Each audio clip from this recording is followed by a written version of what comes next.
Prime location ba ang hanap mo? Magugustuhan mo tong bahay na to kasi nasa isang exclusive high-end subdivision dito sa May Daang Hari. At ito nga ang Fortufino Subdivision Las Piñas. Malapit lang sa Evia Mall. At ang laki ng lot area ng property na to, nasa 381 square meters. At eto na nga ang interior look ng future house mo.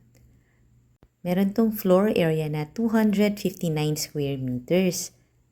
Panoorin mo yung full house tour nito sa YouTube channel ng Home Search Philippines para makita mo yung second floor.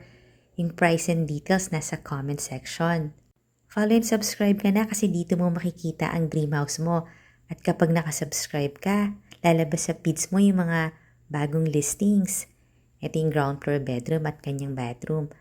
Mas maganda makita mo to sa actual para mas ma-appreciate mo yung bahay. Call me for viewing. Bye!